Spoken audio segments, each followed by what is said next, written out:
everybody. I'm Philip. And I'm Justin. And together, we are Pajamas. And today we are going to embark on episode 3 of season 1 of the 2005 reboot of Doctor Who. So far, we have been witness to a blob monster that can control plastic. And we have watched the end of the world. Literally. And yeah, so here we are on the 3rd episode. I can barely wait. It's one of those where literally have no idea what to expect. So without further ado, let's jump right into episode 3 of Doctor Who.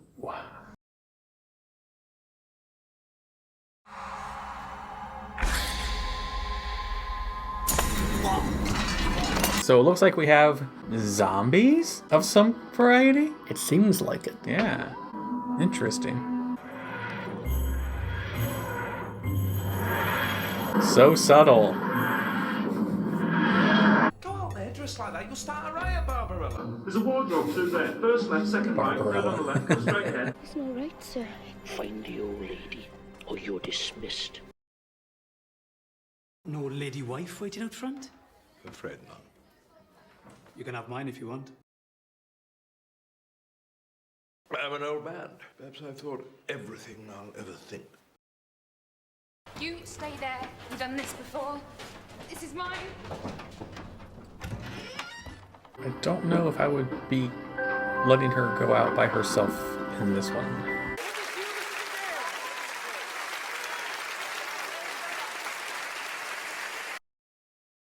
How come no one sees her there? How can you just blend?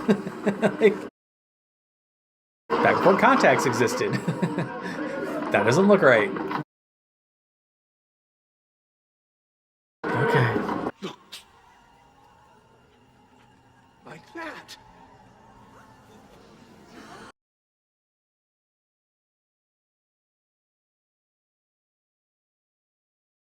I'm the doctor, by the way. Doctor, you look more like a navvy. What's wrong with this jumper?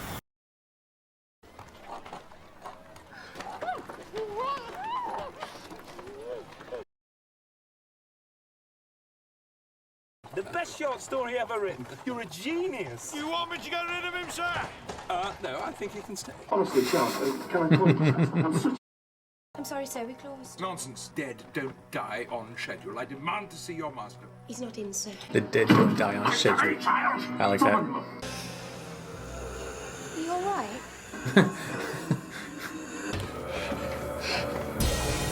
Uh-oh.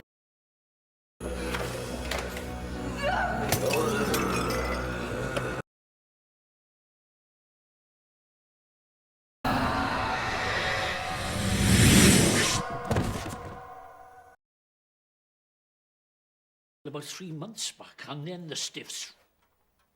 The deer departed. I saw nothing but an illusion. If you're going to deny it, don't waste my time. Just shut up. Dang. Connection between this place and another. That's the cause of ghost stories most of the time. That's how I got the house so cheap. Mind you, truth be told, it's been good for business.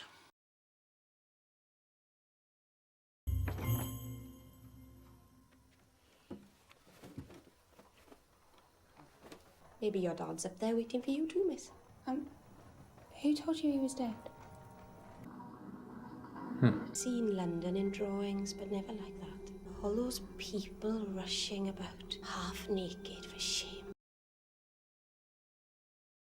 The things you've seen, the big bad wolf. What to do where, sir? We're going to have a séance. Yay, seance. Now, don't antagonize her. I love a happy medium.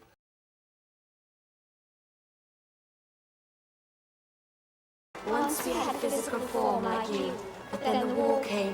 What? The Time War. You can't let him run around inside of dead people. Why not? It's like recycling.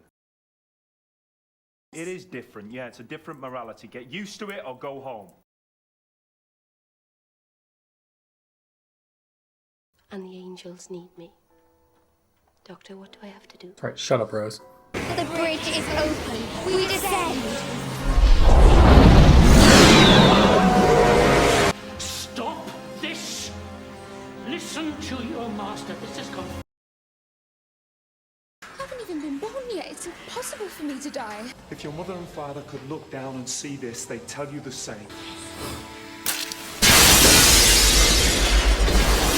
More things in heaven and earth than are dreamt of in your philosophy. Even for you, Doctor.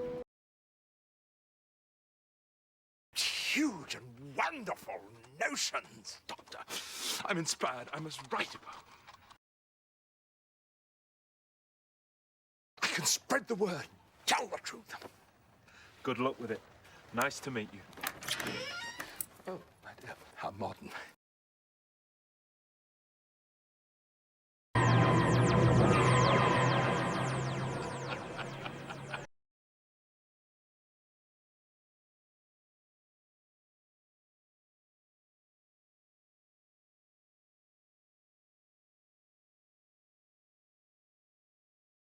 So that was episode 3 of Doctor Who. Episode that was so interesting that at the end, Charles Dickens just laughed at a thing going invisible right in front of him. Considering what he went through, I suppose he thought to himself, why not? Yeah. It's like, okay. So we had zombies in this one. Or the Gelth, as they were actually known as. It was a very somber and sweet episode. Yeah, Rose was extra annoying in this one, though. Like, she was really getting on my nerves. So I was like, shut up, Rose. It's just like, she's trying to be all like morality and all this. I'm like, you left your boyfriend in an alley to get into a box. That's the loudest disappearing thing ever. And you're all like, this isn't right. I get why they wrote a character. I know, I get it. But, I have some notes that I wrote. The conversation she had with the servant woman. Although I thought it was really cool that her powers of being able to see into someone else's head allowed her to see the future. That was really cool. That's probably my favorite part. That scene. Oh yes, was really neat. Very scary for her. Well, just she saw the airplanes and the cars, and it was just like, imagine that you have this gift that you can see into someone else's thoughts and experiences, and then you see somebody from the future, and then you see what the future is. Oh yes, that's really neat. That was really cool. They referenced something about a big bad wolf in there, so I wonder if that's foreshadowing something. It was one of the last things that the girl said to Rose. That stuck out to me. It could have just been a one-off line, but it stuck out to me as I'm not sure what to make of it. Yeah, and then Rose being ultra dumb, because you brought it up. Rose dies in the past. You brought that up, I think, in the last episode we watched, which is all like, it's impossible for me to die, isn't it? I'm like, you're so dumb. You're so stupid. Like, no, it's not. Obviously, like, I don't know. Maybe Rose is just bothering me too much, but she's just come off as very simple right now, and.